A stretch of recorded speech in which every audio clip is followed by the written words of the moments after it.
السلام علیکم دوستو، امید کرتی ہوں کہ آپ سب خیریت سے ہوں گے۔ سب سے پہلے میں آپ کو اپنے چینل آستانہ عالیہ پٹریاٹا شریف انفارمیشن میں خوش آمدید کہتی ہوں۔ دوستو، آج جب میں آستانہ عالیہ پٹریاٹا شریف پہنچی تو میں نے دیکھا کہ حضرت پیر عظمت نواز سرکار کے پاس ایک جن کی حاضری ہوئی، جس نے حضرت عمر رضی اللہ تعالیٰ عنہ کے دور کا واقعہ بیان کیا۔ واقعہ سننے کے لیے ویڈیو کو آخر تک ضرور دیکھیں۔ امیر المومنین حضرت عمر رضی اللہ تعالیٰ عنہ اکثر اوقات حضرت عبداللہ بن عباس رضی اللہ تعالیٰ عنہ سے مسئلے پوچھا کرتے تھے۔ حضرت عبداللہ بن عباس رضی اللہ تعالیٰ عنہ کو حضور اکرم صلی اللہ علیہ وآلہ وسلم کی دعا تھی۔ حضور اکرم صلی اللہ علیہ وآلہ وسلم نے اللہ تعالیٰ کے ہاں دعا فرمائی تھی کہ اے اللہ، عبداللہ بن عباس کو کتاب حکمت سکھا دے۔ اس دعا کی بدولت حضرت عبداللہ رضی اللہ تعالیٰ عنہ کی علمی معلومات بہت وسیع تھیں۔ ایک دفعہ ایک نصرانی بادشاہ نے چند سوالات لے کر حضرت عمر رضی اللہ تعالیٰ عنہ کے پاس بھیجے اور ان کے جوابات آسمانی کتابوں کی روح سے دینے کا مطالبہ کیا۔ سوالات یہ ہیں۔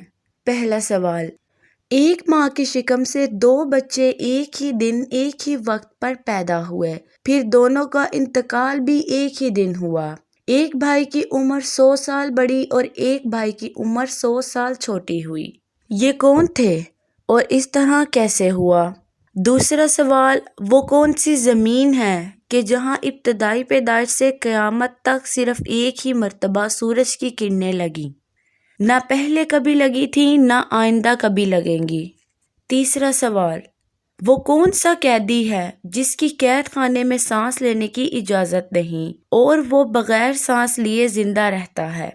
چوتھا سوال، وہ کون سی قبر ہے جس کا مردہ بھی زندہ اور قبر بھی زندہ، اور قبر اپنے بحقون کو سیر کراتی پھرتی تھی اور وہ مردہ قبر سے باہر نکل کر کچھ عرصہ زندہ رہا اور اس کے بعد وفات پائی؟ حضرت عمر رضی اللہ تعالیٰ عنہ نے حضرت عبداللہ بن عباس رضی اللہ تعالیٰ عنہ کو بلایا اور فرمایا کہ ان سوالات کے جوابات لکھ دیں۔ حضرت عبداللہ رضی اللہ تعالیٰ عنہ نے قلم برداشتہ جواب تحریر فرما دیا۔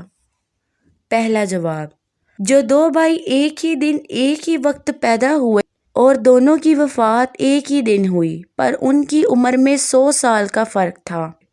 یہ بھائی حضرت عزیز علیہ السلام اور عزیر علیہ السلام تھے۔ یہ دونوں بھائی ایک ہی دن ایک ہی ماں کے بطن سے پیدا ہوئے، پھر دونوں کی وفات بھی ایک ہی دن ہوئی، لیکن بیچ میں حضرت عزیر علیہ السلام کو اللہ تعالیٰ نے اپنی قدرت و اقامت دکھانے کے لیے پورے 100 سال مارے رکھا۔ 100 سال بعد اللہ تعالیٰ نے ان کو دوبارہ زندگی بخشی۔ سورہ آل ابراہیم میں یہ ذکر موجود ہے۔ پھر وہ گھر گئے اور کچھ عرصہ زندہ رہے اور اس کے بعد وفات پائی۔ دونوں بھائیوں کی وفات بھی ایک ہی دن ہوئی، اس لیے حضرت عزیز علیہ السلام کی عمر اپنے بھائی سے چھوٹی ہوئی اور حضرت عزیر کی 100 سال بڑی ہوئی۔ دوسرا جواب، وہ زمین سمندر کے اکھاڑے قزم کی تہ ہے کہ جہاں فرعون مردہ غرق ہوا تھا۔ حضرت موسیٰ علیہ السلام کے معجزے سے دریا خشک ہوا تھا۔ حکم الہی سے سورج نے زمین کو بہت جلد سکھایا۔ حضرت موسیٰ علیہ السلام اپنی قوم بنی اسرائیل سمیت باہر چلے گئے اور جب فرعون اور اس کا لشکر داخل ہوا تو وہ غرق ہو گیا۔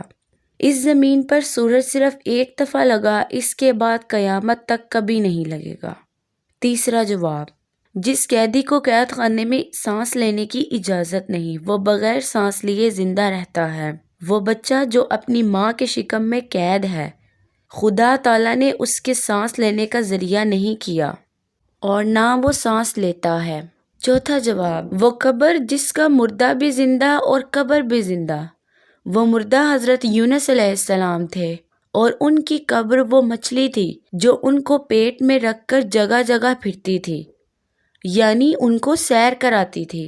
حضرت یونس علیہ السلام اللہ کے حکم سے مچھلی کے پیٹ سے باہر آ کر کچھ عرصہ تک زندہ رہے اور اس کے بعد وفات پائی۔ امید کرتی ہوں کہ آپ کو یہ معلوماتی ویڈیوز ضرور پسند آئی ہوگی۔ اگر آپ کو ہماری ویڈیوز پسند ہیں تو ہمارے چینل کو لائک اور سبسکرائب ضرور کریں۔ دوستوں، ملتے ہیں آپ سے اپنی اگلی ویڈیو میں، تب تک کے لیے اپنا خیال رکھیے گا۔ اللہ حافظ۔